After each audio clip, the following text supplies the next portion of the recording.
Bonne nuit à tous. Je suis le conteur, et je suis là pour vous aider à vous endormir avec ces histoires effrayantes de mauvais amis. Alors avant de commencer, abonnez-vous à la chaîne et cliquez sur le bouton « J'aime ». Pour la vidéo, j'aimerais savoir d'où vous venez et à quelle heure vous regardez la vidéo. Alors n'hésitez pas à le dire dans les commentaires.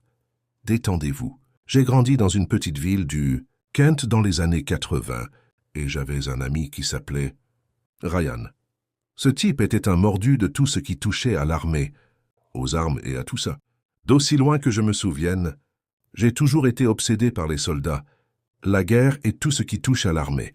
J'étais de ces enfants qui jouaient avec des petits soldats en plastique, collectionnaient des figurines et dépensaient tout leur argent de poche à la boutique de souvenirs militaires de la ville. Il avait des tonnes de maquettes Airfix avec des milliers de chars, d'avions et d'autres objets qu'il collait et peignait avec une patience dont je ne me souvenais plus. J'ai essayé d'en assembler une, et j'ai fini par me retrouver couvert de colle sur tout le corps et les ongles couverts de peinture, une chose que même les fans de Warhammer n'auraient pas pu imaginer. Ils seraient fiers de mon désastre. Le grand-oncle de Ryan, un homme bon et gentil prénommé Paul, était un vétéran de la Seconde Guerre mondiale. Il vivait seul dans un appartement au rez-de-chaussée et presque chaque fois que nous allions lui rendre visite le week-end, nous passions de bons moments. C'était un homme adorable, un de ses grands-parents classiques, très affectueux, toujours souriant. Mes parents et ceux de Ryan étaient amis de longue date et mes grands-parents étaient également en bons termes avec les leurs. Donc non. C'était bizarre que Ryan m'emmène rendre visite à son oncle Paul. À vrai dire, je n'avais jamais pensé qu'il y avait quelque chose d'étrange là-dedans. Et encore moins que cela finirait par me marquer à jamais. Je tiens à préciser qu'il ne s'agit pas d'un oncle Paul harceleur ou de quoi que ce soit d'étrange. Au contraire, c'était un homme formidable et, jusqu'à sa mort dans les années 90 dans une maison de retraite, nous l'adorions. Cependant, la maladie d'Alzheimer a eu raison de lui, et c'est toujours dommage. Et je l'avais remarqué dès mon enfance. Avec Ryan, c'était évident.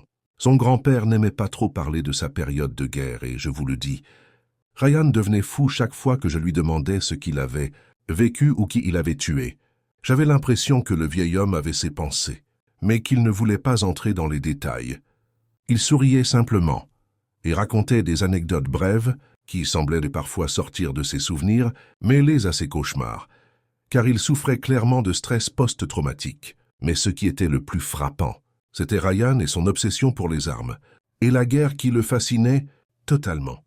Le vieil homme, lui, semblait calme, et lui disait simplement ce qu'il pouvait, sans trop s'étendre, ni entrer dans la polémique. Tout ça pour vous dire que ce jour-là, Ryan et moi avions environ 10 ans. C'était un samedi et, bien sûr, nous étions allés rendre visite à oncle Paul avec notre autre ami, Bruce. Bruce n'était pas vraiment un ami de Ryan. Il se plaignait toujours de tout et n'aimait pas beaucoup ce que nous aimions. Mais Ryan venait quand même. Il ne voulait pas que Bruce reste avec nous cette fois-là, alors il était de mauvaise humeur. Mais après la visite chez oncle Paul, quelque chose a changé en lui. Ryan ne savait pas exactement quoi, mais il semblait s'être réveillé. Et tout cela avait à voir avec le fait que, pendant que nous étions à l'appartement, Ryan est allé dans le débarras de l'oncle Paul et a disparu pendant un moment, après avoir vu le vieil homme. Ryan nous a emmenés dans les bois pour jouer. Nous avions construit ce fort en bois vraiment cool, là-bas pour cet été-là. Et c'était la première fois que Bruce le voyait. Le gars s'est plaint tout le long du chemin. Il s'est plaint des ronces, des branches, des insectes et des épines. Mais quand il est arrivé et a vu notre fort, il s'est emballé et a commencé à jouer avec nous. Bien sûr, on jouait aux soldats, on attaquait, on se cachait dans les bois avec des fusils en bois, on faisait semblant de tuer, etc. Mais le meilleur, c'est quand Ryan nous a soudainement appelés pour nous dire qu'il voulait nous montrer quelque chose de cool. Bruce et moi, on était emballés. Puis il a fourré la main dans son sac à dos et en a sorti 2 objets qui, je le jure, ont changé ma vie à ce moment-là. Le premier était un pistolet. J'ai appris plus tard qu'il s'agissait d'un Luger P8. Et le deuxième, une grenade. C'est vrai que j'avais toujours entendu ces histoires, aux informations sur les enfants qui trouvaient des grenades actives dans les champs ou dans les branches, et même dans une assemblée à l'école, ils nous avaient parlé des dangers de ces choses, et que nous ne devions pas jouer avec, mais bien sûr, Je n'avais pas beaucoup d'expérience et je ne pensais même pas que quelque chose de grave pouvait arriver. Ce qui m'a le plus choqué, c'est que Ryan, avec cette obsession, il avait immédiatement reconnu la grenade et s'était rendu compte qu'il manquait la goupille. C'est là que ma peur a vraiment commencé. J'étais très inquiet que la grenade soit active et qu'elle puisse exploser à tout moment. Bruce a également commencé à pâlir et tout le monde est resté silencieux, les yeux rivés sur cet objet extrêmement dangereux. Bruce s'est mis à hurler à Ryan que cette chose pouvait exploser à tout moment et nous tuer tous. Je n'oublierai jamais le sourire de Ryan quand je lui ai dit que ce n'était pas un jouet. Ryan a fait semblant de se réjouir de notre nervosité, puis avec un sourire suffisant, il a commencé à dire que s'il appuyait sur ce levier, ça nous ferait tous exploser. Je lui ai dit qu'il ne devait pas faire ça et que ça pouvait être très dangereux. Mais Bruce était toujours en panique et n'arrêtait pas de crier. Ryan, de son côté, s'est mis à parler avec enthousiasme de la façon dont, si on mourait dans cette explosion, on serait des héros de la guerre. Je ne sais pas quelles autres folies je lui ai racontées, comme quoi ce n'était pas une vraie bataille avec un ennemi, que c'était juste un jeu et que ça pouvait provoquer un accident stupide, mais il semblait apprécier le chaos. Bruce commençait déjà à devenir très nerveux, regardant nerveusement par-dessus son épaule, comme s'il était sur le point de s'enfuir à tout moment. Moi aussi. J'avais terriblement peur que Ryan ait perdu la tête. Que se passerait-il s'il tirait vraiment sur ce levier? Est-ce que ça nous ferait tous exploser? Je n'étais pas un expert en armes de guerre, donc je n'avais aucune idée si cela ferait exploser la grenade ou non. De toute façon, je lui ai demandé de ne pas le faire. Mais Ryan, au lieu d'écouter, a soudainement resserré sa prise sur la grenade, en disant qu'il voulait honorer le combat de son grand-oncle. À ce moment-là, j'avais l'impression que mon monde entier s'écroulait et je lui ai dit qu'il était complètement fou et que c'était une stupidité. J'avais tellement peur que j'ai failli faire pipi dans mon pantalon, rien qu'en pensant que cette chose pouvait nous faire exploser en morceaux. J'ai continué à insister auprès de Ryan pour qu'il remette la grenade à sa place et arrête de faire des bêtises, mais il m'a regardé avec défi et a fait un pas en avant, comme s'il allait se battre. À ce moment-là, sans trop réfléchir, j'ai pris la grenade de sa main et l'ai lancée aussi loin que j'ai pu préparer à tout ce qui s'est passé en silence. Je me souviens qu'à ce moment-là, tout s'est passé comme au ralenti. Nous sommes tous restés sans voix et paralysés, regarder la grenade voler dans les airs.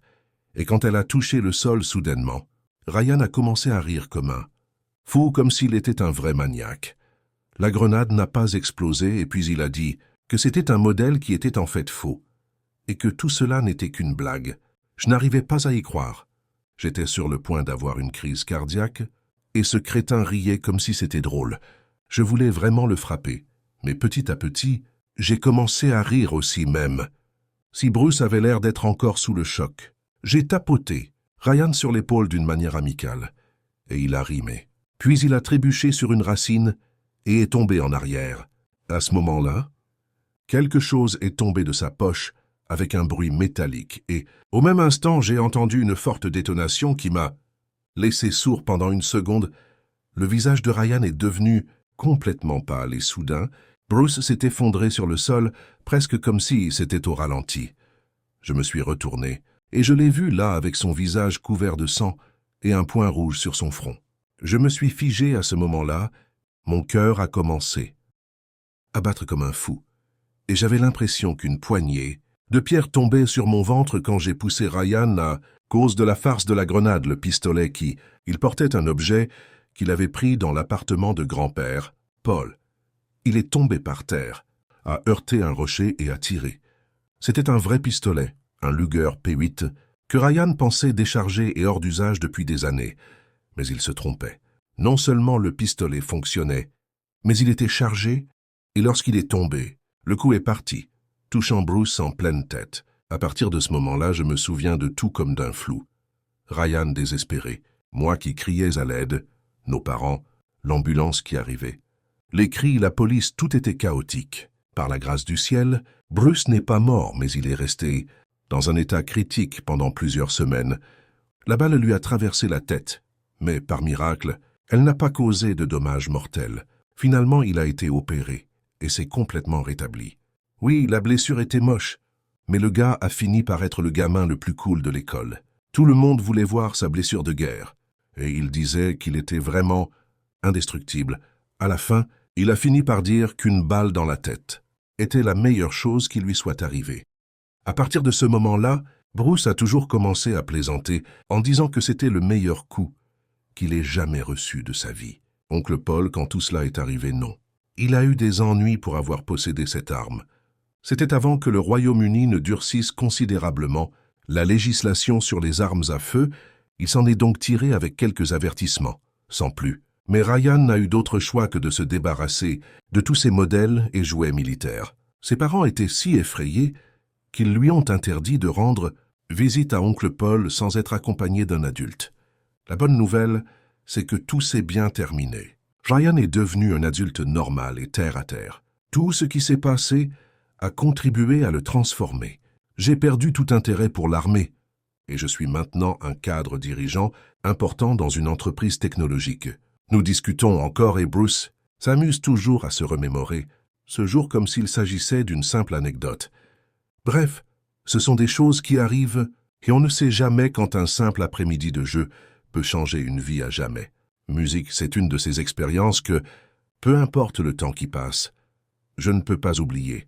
L'histoire a commencé au lycée avec un garçon que j'ai rencontré et qui, en fait, il a failli me ruiner la vie. Il s'appelait Brad et, à l'époque, tout ce dont je me souviens, c'est que c'était un gamin bizarre et très intelligent, avec un esprit qui semblait aller trop vite. C'était un peu étrange, et ça le distançait parfois des autres. J'ai toujours pensé qu'il était un geek du groupe, ou un génie, un truc comme ça. Je n'étais pas le plus populaire non plus. Je n'étais pas un athlète typique, plutôt quelqu'un qui préférait rester sur la touche sans trop attirer l'attention. Un jour, pendant notre 3e année, Brad m'a abordé pour la première fois et m'a dit qu'il voulait être mon ami, lui qui se sentait seul et qui pensait qu'on pourrait passer du bon temps ensemble. En vérité, je trouvais ça amusant, car j'ai toujours été un garçon réservé et je pensais que je n'avais rien à perdre à lui donner une chance. À partir de ce moment-là, on a commencé à passer du temps ensemble. C'était un garçon qui semblait avoir 1000 histoires, mais beaucoup n'avaient pas beaucoup de sens. On passait notre temps à jouer aux jeux vidéo, à aller au centre commercial, à pêcher dans la rivière voisine, à faire des choses normales. Vous savez, à cette époque, j'appréciais vraiment sa compagnie, parce qu'il était différent et mystérieux et je m'en fichais. Jusqu'à ce moment-là, nous n'avons jamais passé les soirées chez lui, et je n'ai pas rencontré sa famille. Il m'a seulement dit qu'il avait un frère cadet qui était décédé, mais des mois plus tard, j'ai découvert que ce n'était pas vrai. En fait, il avait une sœur aînée qui était toujours en vie. C'était l'une des premières choses étranges à propos de Brad.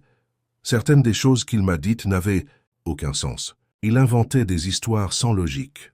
Et peu importe à quel point j'essayais de le comprendre, je n'y arrivais pas. Il m'a dit qu'il vivait dans un endroit de la ville qui n'existait pas vraiment, juste pour s'amuser. Je suppose que la vérité est que je n'ai aucune idée du nombre de mensonges qu'il m'a racontés durant ces mois d'amitié. Mais tout ce qu'il disait me semblait toujours être des inventions dénuées de sens. Ce qui m'a le plus frappé, c'est que, selon lui, il s'ennuyait terriblement et faisait des folies juste pour se divertir. C'est devenu encore plus étrange lorsqu'un jour il m'a fait une confession.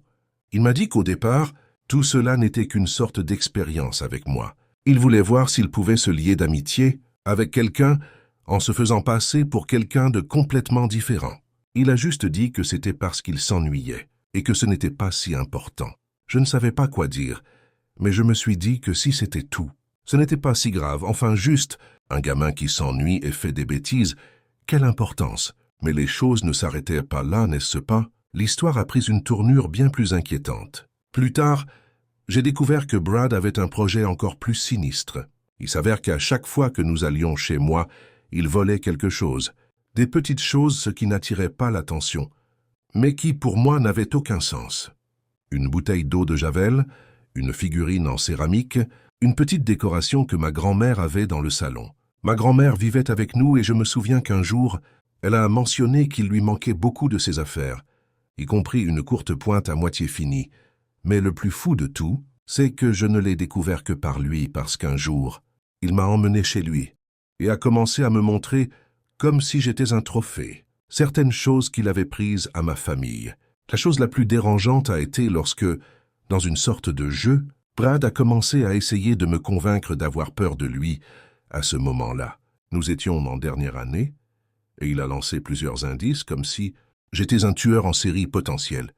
Petit à petit, il a commencé à dire des choses vraiment étranges comme qu'il aimait faire du mal aux chats du quartier ou qu'il avait suivi une femme dans le noir, et le plus dérangeant, c'est qu'il a commencé à parler de ses trophées quand je lui ai demandé ce qu'il voulait dire par là. Il est soudainement devenu beaucoup plus réservé et a arrêté de parler clairement divagant dans ses réponses et changeant de sujet. C'est à ce moment-là que j'ai commencé à sentir que quelque chose n'allait pas avec ce type à partir de ce moment. J'ai commencé à m'éloigner de lui. Franchement, oui, il me faisait peur, donc je ne voulais rien savoir d'autre. Cependant, les choses se sont terminées en désastre. Un jour, ils m'ont appelé de l'école et ils m'ont convoqué au bureau du directeur. J'étais vraiment confus. Je ne me souvenais pas avoir fait quoi que ce soit qui aurait pu me conduire à une situation, mais de toute façon, je me suis présenté. Le visage du directeur avait l'air sérieux et soudain, il m'a dit qu'il devait vérifier mon sac à dos et mon casier. Je n'ai rien compris, mais quand je suis parti, la secrétaire et un garde étaient déjà là. En train de tout vérifier, ils n'ont rien trouvé d'étrange, seulement des livres et des vêtements, mais ensuite le directeur m'a annoncé la nouvelle que j'avais reçu des rapports de plusieurs camarades de classe, disant que j'avais mentionné avoir des armes cachées à l'école. J'ai lâché la réponse, stupéfait. Sur le coup, je me suis figé, ne sachant pas quoi dire, et tellement bouleversé que je me suis mis à pleurer dans le couloir. La secrétaire m'a ramené au bureau. On m'a servi du thé, et on m'a dit qu'on ne pouvait pas me dire qui avait porté l'accusation, mais qu'il s'agissait de plusieurs élèves et que tout le monde semblait confus. À ce moment-là, je ne pensais qu'à ça. À quel point tout cela était ridicule, et je n'avais aucune idée de ce qui s'était réellement passé. Mais quelque chose en moi me disait que tout cela était leur travail et leur jeu tordu. Une semaine plus tard, l'école s'est excusée, même si elle semblait plutôt brusque quand elle l'a dit. Elle a dit qu'après enquête, elle savait que l'accusation était clairement fausse, et que les enfants qui avaient été accusés étaient influencés par quelqu'un d'autre. Il s'est avéré que mes soupçons étaient réels. C'était en fait Brad qui avait répandu ces rumeurs à mon sujet cet après-midi-là. Je me suis approché de lui alors que je quittais l'école. Je suis rentré à l'école et sans un mot, je l'ai frappé à l'œil, en l'avertissant que s'il disait quoi, que ce soit dans ce sens. Je révélerai tout ce que j'avais fait pendant tout ce temps, y compris voler des objets et harceler des femmes la nuit. Il n'a pas dit un mot et après ce jour-là, nous ne nous sommes plus jamais parlé. Quand je suis entré à l'université, je n'avais aucune idée de ce qu'il était devenu. Brad avait déménagé pour ses études et je n'ai ciao de ses nouvelles que 4 ans plus tard, lorsque des amis m'ont dit qu'il était en prison. Apparemment, Brad avait étouffé sa petite amie dans une sorte de jeu sexuel tordu. Il a prétendu que c'était un accident et que c'est pour cela qu'il n'a pas été condamné à la peine maximale, mais sachant ce que je sais de lui, je ne suis pas surpris qu'il l'ait vraiment fait exprès. Cela m'a profondément choqué, bien que j'ai toujours pensé que ce garçon finirait par faire quelque chose de très grave et s'attirer des ennuis. Je n'aurais jamais imaginé qu'il irait jusqu'au meurtre. Honnêtement, je ne le plains pas. C'est quelqu'un de malfaisant. Et les gens malfaisants finissent tôt ou tard par être blessés. Ça finit par très mal se passer. J'espère juste ne plus jamais avoir à le revoir de toute ma vie. Musique, il y a quelques mois, mon ami Jacques, mon cousin Ethan et moi nous sommes retrouvés après tant de temps, hors du pays, car pour le travail, chacun de nous avait été dans des endroits différents. À cette occasion, nous nous sommes finalement tous retrouvés en ville, et comme toujours, l'idée était de passer un bon moment, prendre quelques bières, rire et oublier ces semaines stressantes loin de chez soi. Et la vérité, c'est que ces nuits sont généralement parmi les meilleures de l'année pour nous trois, Jack, Ethan et moi aimons boire un verre à fond, parce que, bon, pour quelques dollars, on pouvait passer une super soirée sans trop de rebondissements. Mais je n'aurais jamais imaginé que cette soirée-là allait prendre une tournure aussi terrible. Et en vérité, ça me hante encore. Tout a commencé comme n'importe quelle réunion. Boire, vapoter et discuter. Je posais toujours la même question sur un ton presque décontracté. Tout allait bien, les gars. Tandis que je leur tapais sur l'épaule ou secouais la tête pour voir s'ils allaient bien. Jack, avec son sourire habituel, me répondait par un « tout va bien », Ethan. Il a aussi osé rire même si en réalité quelque chose semblait étrange chez lui cette nuit-là, mais je n'y ai pas prêté beaucoup d'attention. Je n'étais pas trop sobre. Et honnêtement, je voulais juste profiter de la nuit, alors j'ai commandé plus d'alcool et ils nous ont servi des bières, très froides avant de réaliser que j'étais déjà complètement ivre. Et Jack et Ethan étaient également dans la même humeur que moi. Je le savais parce que je les ai vus chanter à voix haute au bar, sans aucun engagement, comme s'il n'y avait pas de lendemain. Le rire me venait facilement, et je m'en fichais, s'ils étaient à moitié euphoriques ou quoi que ce soit. Jack était aussi très vif, même si j'ai remarqué une ombre sur son visage, une expression qui n'a duré qu'une seconde, avant de disparaître, comme si le rire l'avait effacé. Mais à ce moment-là, dans mon état, je n'y ai pas accordé beaucoup d'importance. Je pensais que c'était juste la folie typique de l'ivresse. La nuit semblait suivre son cours, et à un moment donné, je leur ai demandé s'ils voulaient que je les raccompagne. Tan m'a dit qu'il ne pouvait pas conduire et, faisant semblant d'être sobre, j'ai protesté un peu, mais Ethan m'a simplement fait signe que ce n'était pas grave et qu'il valait mieux rester dormir chez lui plutôt que d'aller se coucher. Ensuite, nous allions chercher la voiture. À vrai dire, il n'a pas eu besoin d'insister beaucoup. La nuit s'est transformée en un brouillard de rire, de musique et de boissons renversées. Après cela, au milieu de cette ivresse, j'ai commencé à avoir la tête embrumée et je ne me souvenais plus très bien du chemin jusqu'à la maison d'Ethan. Je savais seulement qu'à un moment, Ethan m'avait soulevé avec précaution dans les escaliers, m'aidant à ne pas tomber, et m'avait mis sur son épaule pendant la montée. J'ai senti ses mains sur mes épaules, et j'étais reconnaissante de son aide, car honnêtement, je ne pouvais pas me tenir debout toute seule. Cet état, si vous m'aviez demandé ce que je pensais, peut-être que je n'aurais pas été capable de trouver beaucoup de mots. J'aurais seulement balbutié quelque chose d'absurde, puis, au milieu de ce rêve ivre, j'ai pu remarquer que quelque chose dans l'expression d'Ethan n'était pas normal. Il avait l'air inquiet, pensif, comme si quelque chose le dérangeait. J'ai toujours été un peu méfiant, donc je suis doué pour lire les expressions des gens, et je ne me trompe.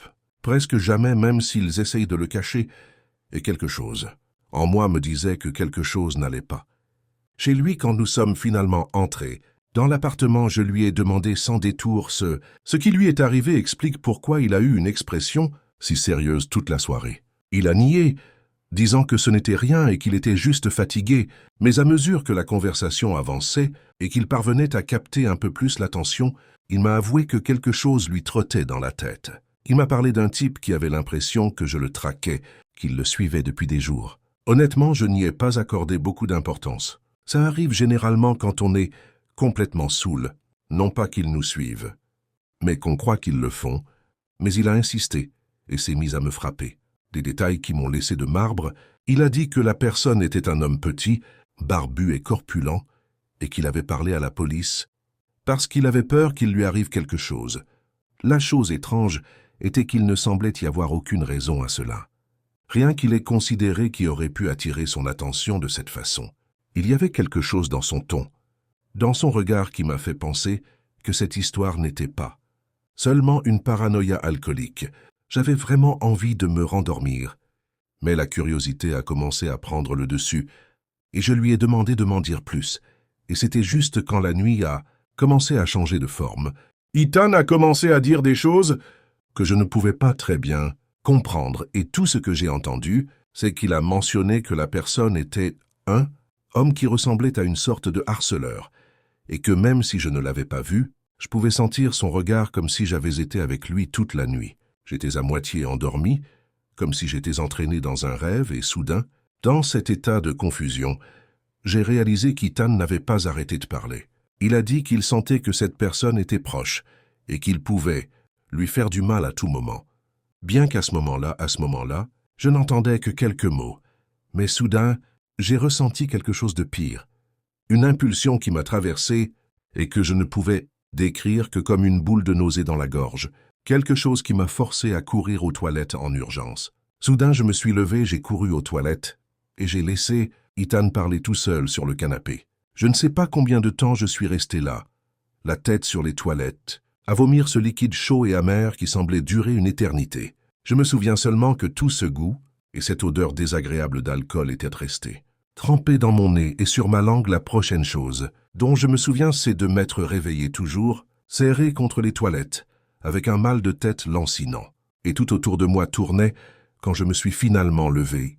J'avais l'impression de peser 1000 kg sur mon corps et j'ai pratiquement dû ramper jusqu'à la chambre qui était toujours un désordre total.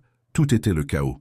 Et à ce moment-là, j'avais presque l'impression d'avoir détruit la maison d'Ethan, parce que toute la maison était sans dessus-dessous, pleine de vêtements et de trucs partout. Soudain, j'ai vu quelque chose, la silhouette de quelqu'un accroupi à côté d'un meuble bois dans un coin. Ça devait être juste une blague d'Ethan, je pensais. Mais à ce moment-là, quand j'ai voulu dire quelque chose, je ne pouvais même pas bien bouger. La vision de cette petite silhouette, comme accroupie dans l'obscurité, la tête baissée, est restée fixée dans mon esprit pendant quelques secondes, mais après un clignement des yeux, je ne l'ai plus vue. Cependant, juste au moment où je pensais que c'était juste un rêve fou, la réalité m'a frappé de plein fouet avec une force brutale. J'ai regardé partout, et dans l'obscurité de la pièce, j'ai vu quelque chose qui m'a coupé le souffle. C'était la silhouette d'un homme allongé sur le sol avec quelque chose de long dans la poitrine. C'était Ethan à ce moment-là. Mon esprit s'est effondré, ma respiration a été coupée, et j'ai eu l'impression que quelqu'un m'avait frappé à l'estomac. Je ne pouvais pas traiter ce que je voyais, c'était comme un horrible cauchemar devant mes yeux. La scène était dantesque. Son corps était complètement étendu face vers le haut avec ses bras ouverts et quelque chose comme le manche d'un énorme couteau planté verticalement dans sa poitrine. Il y avait une mare de sang autour de lui, et ça a presque fait d'arrêter mon cœur. Je voulais juste me réveiller de ce mauvais rêve. Mais non, ce n'était pas un cauchemar. C'était réel. Je ne pouvais que le regarder, paralysé, l'esprit tourbillonnant avec un tas d'images terrifiantes, essayant de comprendre ce qui se passait. Je me suis approché de lui lentement, retenant mon souffle quelque part en moi. J'espérais bêtement que tout cela n'était qu'une blague. Mais il m'a fallu beaucoup de temps pour réaliser que ce n'était pas le cas et que mon cousin était mort, que quelqu'un lui avait pris la vie. D'une manière horrible, les cheveux roux d'Ethan étaient trempés de sang et sur son visage il y avait une expression de choc que je n'oublierai jamais, avec sa bouche à moitié ouverte et une sorte de toile de tissu autour de sa tête, comme si quelque chose lui avait coupé le cuir chevelu. C'était vraiment horrible, mon corps a commencé à trembler. Et juste au moment où je cherchais mon téléphone pour appeler la police, je me suis souvenu de ce que j'avais vu avant, et j'ai réalisé que peut-être je n'étais pas seul, qu'il y avait quelqu'un d'autre là, et que quelqu'un était clairement celui qui avait fait ça à... Et en à ce moment, mon instinct minimal, il m'a dit de m'enfuir, que le monstre qui avait tué Ethan était peut-être encore dans l'appartement, caché dans l'ombre.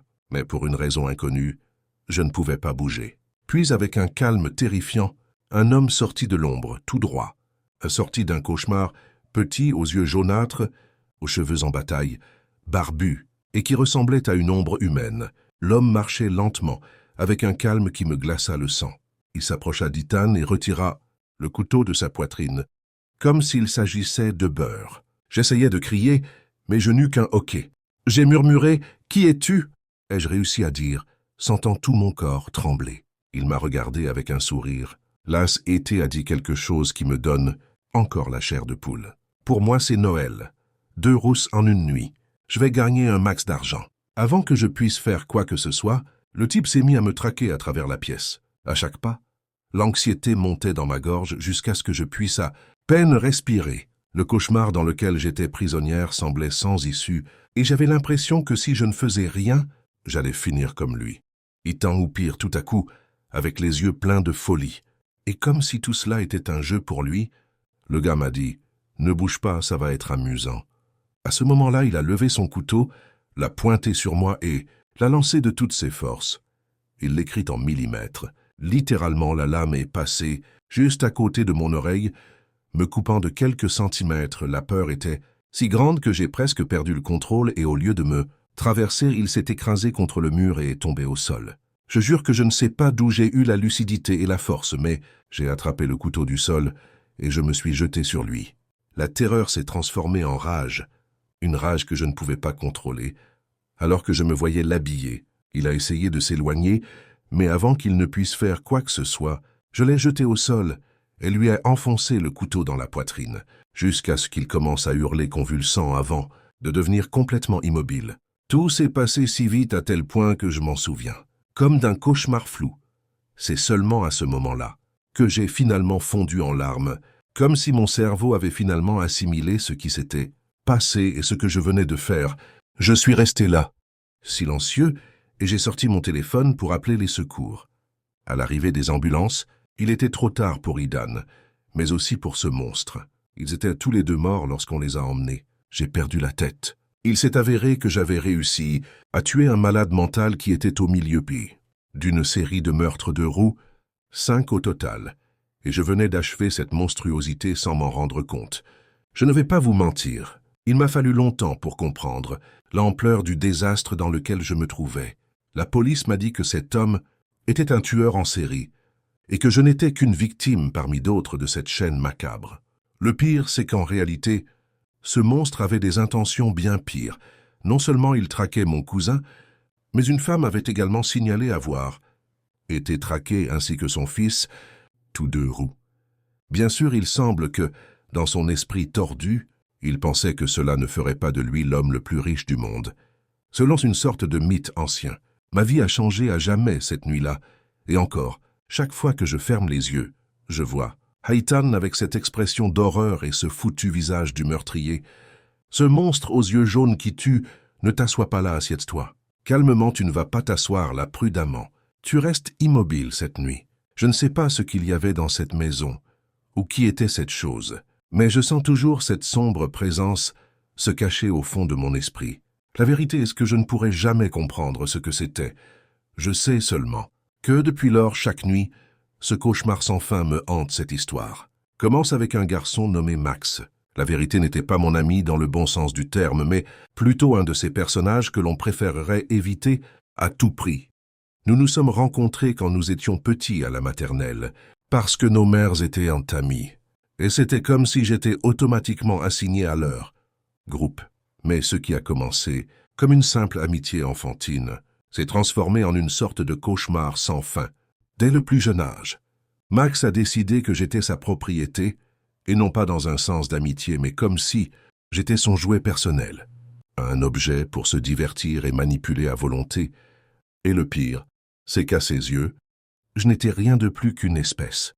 D'un esclave qu'il pouvait faire pleurer quand il le voulait, sans que personne d'autre ne remarque quoi que ce soit. Je n'avais que 5 ans, mais Max avait déjà appris une douzaine de façons de me faire du mal. Pincement, coups, piqûres, et il faisait tout cela en silence dans le coin du patio ou sous la table de la salle à manger pour que personne ne le remarque, me pincer dans des endroits où on ne pouvait pas voir aussi facilement que la chair molle de ma cuisse, ou me frapper sur la tête, avec les élastiques qu'il portait toujours avec lui, comme vous pouvez l'imaginer au fil du temps. Je devenais le garçon effrayé typique qui fondait en larmes pour un rien.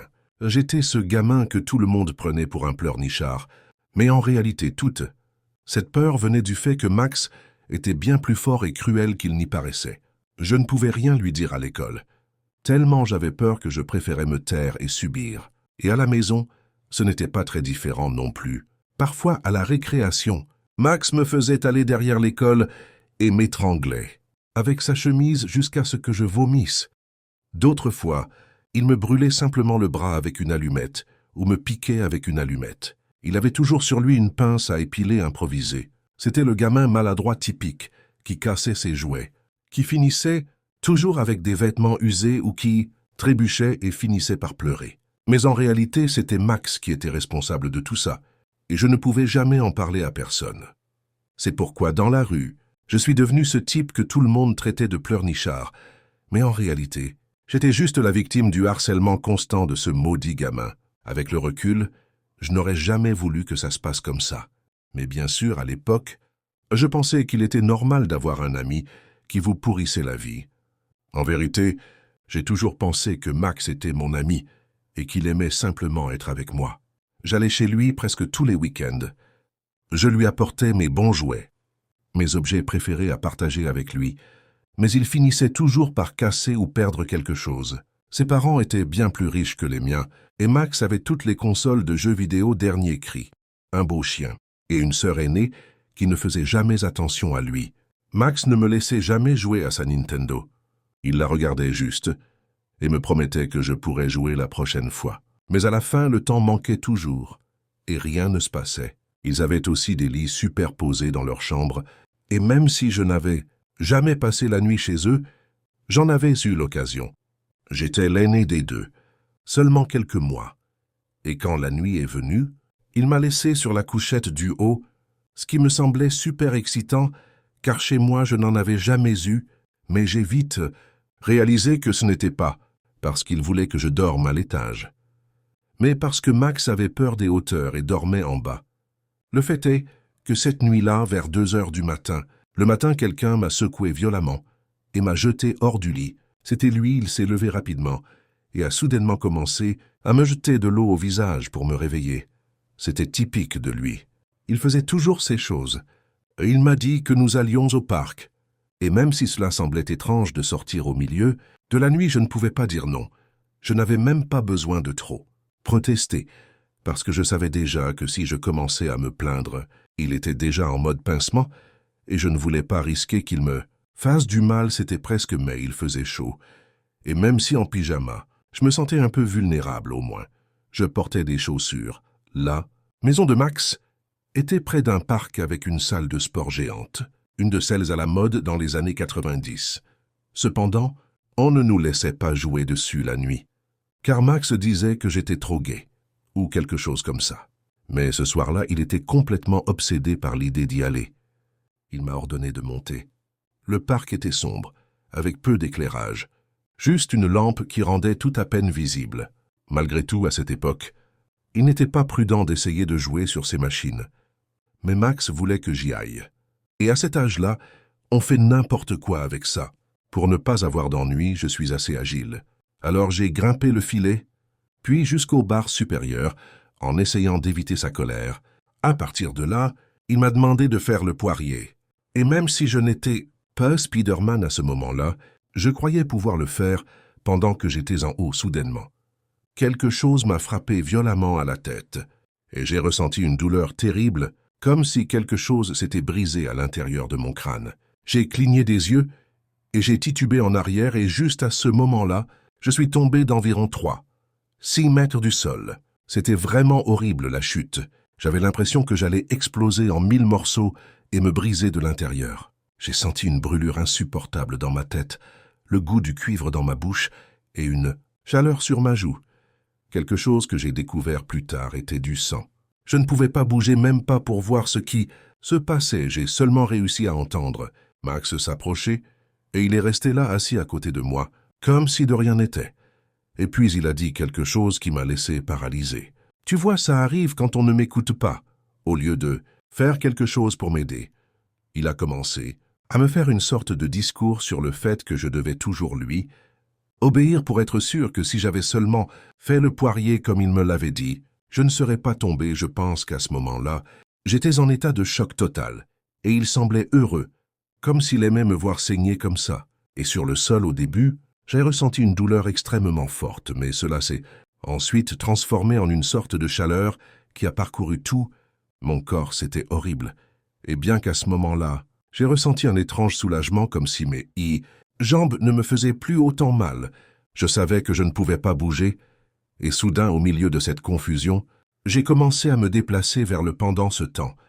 Max, qui n'avait que 7 ans, n'arrêtait pas de dire que c'était entièrement de ma faute, si je l'avais provoqué, et, à ce moment-là, j'ai finalement compris qu'il aurait pu me laisser mourir là sans problème. Presque 1 heure s'est écoulée, et c'est le temps qu'il a fallu à Max pour aller chercher de l'aide. En fait, je pense qu'il espérait que je ne survivrais pas parce que de cette façon, il n'aurait pas eu à donner d'explication ou à faire face à quoi que ce soit. Mais à la fin, il a dû aller réveiller sa mère et son beau-père. Je ne suis pas très clair sur tout ce qui s'est passé ensuite, mais je me souviens qu'ils sont arrivés. Les ambulanciers qui m'ont emmené à l'hôpital, et quand tout est finalement devenu clair, j'ai su qu'ils me croyaient. Je pouvais à peine parler. J'ai raconté tout ce qui s'était passé. Et c'est seulement à ce moment-là que toute cette histoire d'années d'abus, de harcèlement et de mauvais traitements que j'avais subis aux mains de Max a été révélée. Il me frappait, me lançait des objets et me faisait mal d'une manière que je n'arrive toujours pas à oublier. Puis j'ai découvert que ce qui m'avait fait tomber était une pierre qu'il avait lancée droit sur le sang, avec toute sa force, et cela a provoqué une grave fracture du crâne. Les médecins ont dit que ce coup avait été si fort que cela aurait pu être fatal à lui seul. J'ai découvert que mes parents avaient également parlé à mes médecins et que j'avais plusieurs os cassés dans mes bras et mes jambes et de multiples fractures dans mes côtes et mes vertèbres. Presque 15 ans plus tard, je marche toujours en boitant. Sa famille a payé toutes mes factures médicales. Et pourtant, chaque fois que j'y pense, j'ai l'impression que si mes parents avaient pu, ils l'auraient sûrement battu.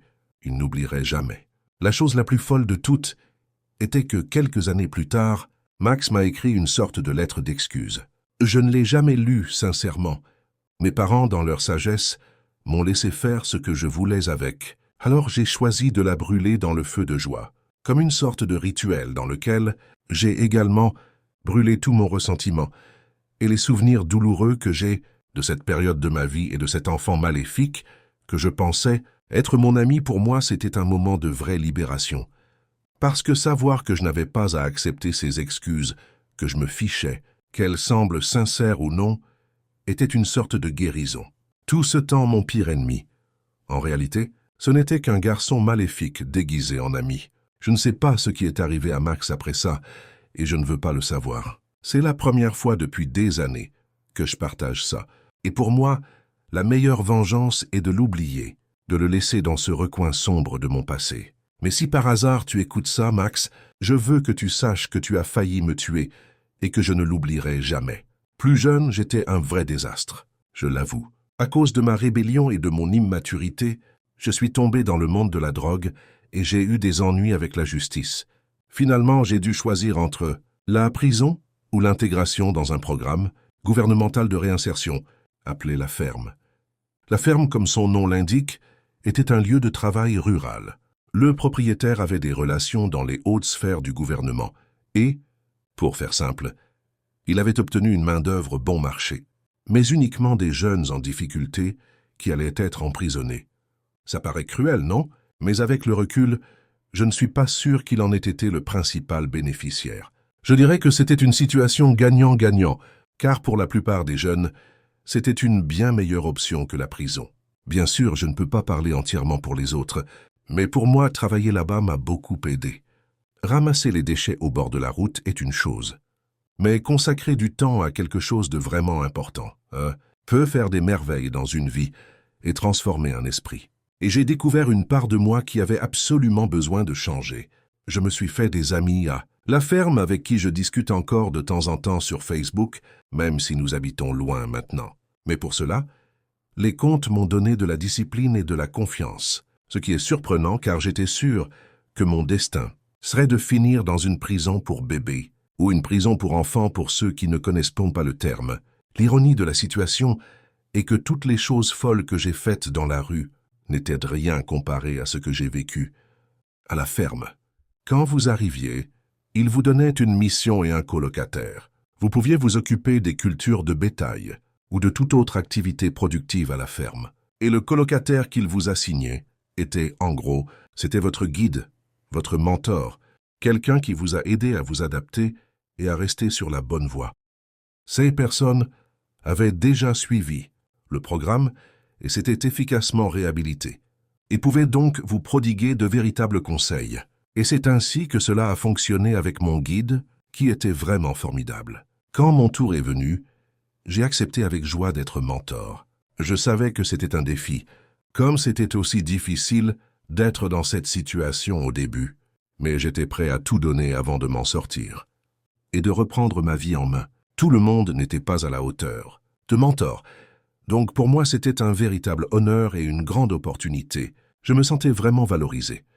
Et je voulais rendre l'appareil, et donc après environ 9 mois dans le programme, j'étais déjà monté au rang de superviseur du bétail, et il m'avait donné un appartement de 2 chambres pour attendre l'arrivée de mon apprenti. Je savais qu'en raison des règles de genre, mon apprenti allait être une femme, mais je n'avais aucune idée de quelle serait son attitude, si j'étais calme et disposé.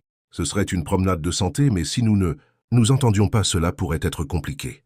J'avais entendu plusieurs histoires d'horreur sur des apprentis difficiles qui ont conduit à des bagarres entre les mentors et leurs pairs, et je ne voulais pas vivre cela. Donc ma stratégie était de créer une bonne relation avec mon nouvel apprenti, comme mon mentor l'avait fait avec moi quand je suis arrivé. Le jour où mon apprenti est arrivé, j'étais excité de la rencontrer. Cela ne m'a pas du tout découragé de voir qu'elle ne voulait pas être là. Presque personne n'est excité quand il arrive pour la première fois. Alors je l'ai pris avec philosophie. Nous étions dans la cour de la ferme.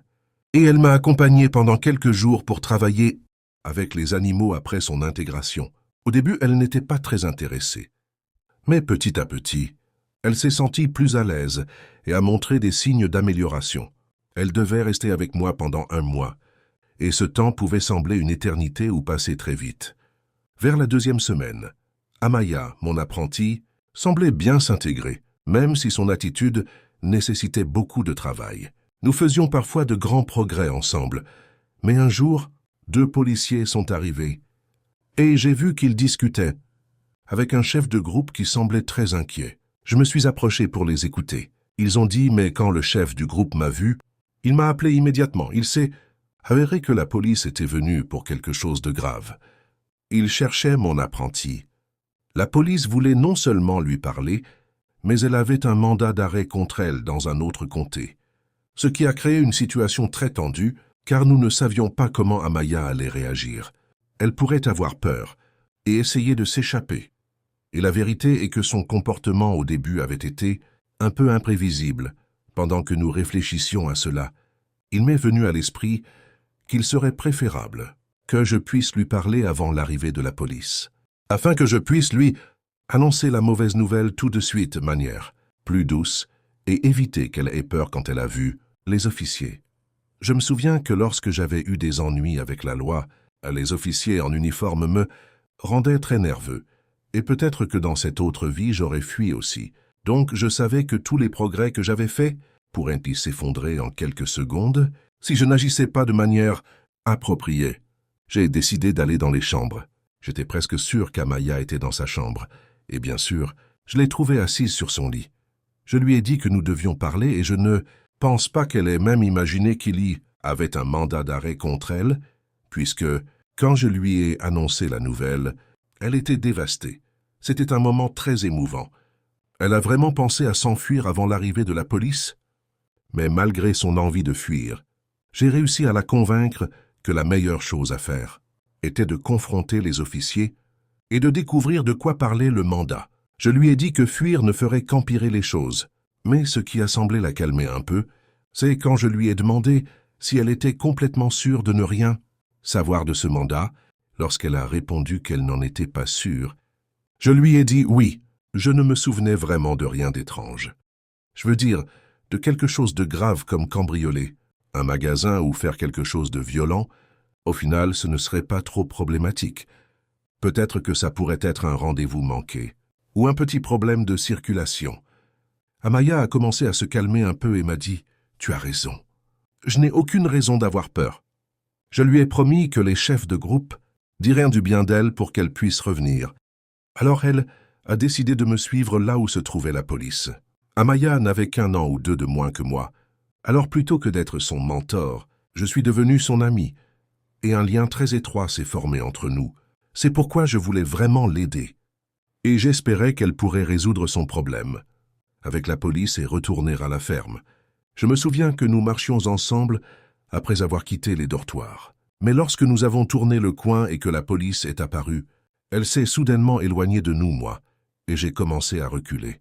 J'ai vu cela comme un moment de doute, mais je pensais que nous avions surmonté cela. Je l'ai encouragée à continuer. Mais quand j'ai regardé à nouveau, j'ai remarqué qu'elle essayait de faire quelque chose. Mais avant que je ne m'en rende compte, un couteau était contre ma gorge.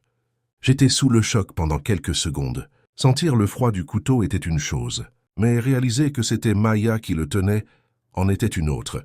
Cela m'a pris par surprise, et je ne savais pas comment réagir alors qu'elle me tenait d'une main et qu'avec l'autre, elle saisissait le couteau pendant que la police sortait, leurs armes et se rapprochait. Elle a commencé à me dire agressivement de reculer. Alors j'ai fait ce qu'elle m'a demandé. Mais ça m'a rendu fou. Qu'est-ce que tu fais? ai-je dit en reculant avec elle. Mais elle ne m'a pas répondu. Je pensais qu'elle agissait juste impulsivement par peur. Alors j'ai essayé de lui faire entendre raison. Amaya, réfléchis-y. Cela ne peut que rendre les choses plus compliquées pour toi, mais elle m'a juste répondu. Je sais ce que je fais. Je ne vais pas en prison, je sors d'ici. Pendant ce temps, la police lui criait de poser le couteau. Mais elle semblait très déterminée à ce moment-là. Elle m'a murmuré à l'oreille qu'elle ne me ferait aucun mal et que je devais simplement partir. Je l'ai supplié d'arrêter, disant qu'ils allaient me la tuer, mais elle m'a simplement crié de la fermer et de continuer à marcher. J'ai donc obéi. Pendant que la situation se déroulait, un groupe d'enfants a couru voir ce qui se passait parce qu'ils avaient entendu les cris. Alors que nous revenions presque côte à côte, un groupe d'enfants s'est formé près du centre communautaire pour nous observer. C'était le chaos total. Je n'aurais jamais cru qu'Amaya me voulait vraiment du mal. C'était un acte désespéré pour éviter la prison. Alors, quand nous sommes arrivés aux arbres près des pâturages, j'ai cru qu'elle allait s'enfuir, mais ça n'a pas marché. J'ai essayé de la convaincre de me laisser partir, mais elle était trop occupée à tenir la police à distance. Elle leur a crié de rester en arrière et a fait la sourde oreille à tout ce que je disais. Mais soudain, elle s'est arrêtée, m'a regardé un instant d'un air sévère et a dit « J'ai essayé de garder le silence, mais j'ai continué à lui parler, lui disant que son plan ne marcherait pas et que si la police l'attrapait, elle aurait de bien plus graves ennuis. Je lui ai dit qu'elle ne pourrait jamais s'échapper seule dans un endroit inconnu, que la police l'attraperait bientôt et que, si elle y parvenait, elle aurait à faire face à des conséquences bien plus graves. Je lui ai aussi expliqué que si elle s'enfonçait dans les bois, elle aurait non seulement affaire à la police qui la poursuivrait, mais aussi aux ours, aux loups et aux autres dangers de la nature. Ces bois étaient infestés d'animaux sauvages, et il lui était presque impossible d'en sortir. De là vivant, bien qu'à un moment donné, elle est devenue très nerveuse et a menacé de me trancher la gorge pour de vrai. Si je ne me taisais pas au fond, j'étais sûr qu'elle n'avait pas vraiment l'intention de me faire du mal. Elle avait juste peur parce qu'elle savait que j'allais aller. En prison, probablement, l'ordre était plus sérieux que ce qu'elle avait dit cependant, et à ma grande surprise, quand nous sommes arrivés à la lisière du bois, elle a tiré mes cheveux en arrière. Elle m'a crié de lui « Pardonnez » et a plongé le couteau. Dans mon cou, tout s'est passé en une milliseconde. Elle a pointé le couteau et a fait la première coupe avec l'intention de le faire, glisser à travers mon cou et me tuer. Mais l'action de la police a été instantanée. Bien que je me souvienne du moment au ralenti, la vérité est qu'au même instant où j'ai senti le couteau s'enfoncer dans ma chair, j'ai entendu l'explosion du coup de feu. Et presque simultanément, le sang d'Amaya a éclaboussé mon visage. Le coup avait été fatal, il l'a touché en pleine tête, il m'a fallu une seconde pour comprendre ce qui s'était passé. Mais au moment où je me suis retourné et j'ai vu Maya allongée là avec un trou dans le front, j'ai commencé à crier comme un fou, ne sachant pas si elle m'avait blessé ou quelle était la gravité de la coupure sur mon cou. C'était mineur, mais l'hystérie m'a complètement envahi, plus pour elle que pour moi. Je me suis agenouillé et j'ai essayé de la secouer en espérant qu'elle puisse survivre, mais en voyant ce regard fixe dans ses yeux, j'ai compris qu'il n'y avait rien à faire. Je ne peux pas expliquer avec des mots ce que je ressens à chaque fois que je pense à Amaya. Je sais qu'elle aurait pu me tuer, et je sais qu'elle en avait l'intention. Mais je ne peux pas m'empêcher d'avoir pitié d'elle. Je ne lui en veux pas plutôt. Ça me rend très triste qu'elle ait pris une décision aussi terrible. Elle n'avait que 16 ans et avait toute la vie pour se remettre sur pied. Mais elle a commis une bêtise qui a mis fin à sa vie et a failli mettre fin à la mienne. Finalement, elle n'a été accusée que de vol à l'étalage. Après cet incident, j'ai décidé d'abandonner mon rôle de mentor et j'ai quitté la ferme. Je suis toujours très reconnaissante pour cet endroit et tous les gens qui y vivaient, et aussi pour l'opportunité qu'ils m'ont offerte, mais je ne pouvais vraiment pas rester là après cet événement traumatisant. Heureusement, j'ai eu une coupure au cou. C'était minime, et je n'ai pas eu besoin de plus que de quelques points, de suture et d'un peu d'iode. Mais la blessure psychologique et émotionnelle était certainement beaucoup plus profonde et plus difficile à guérir.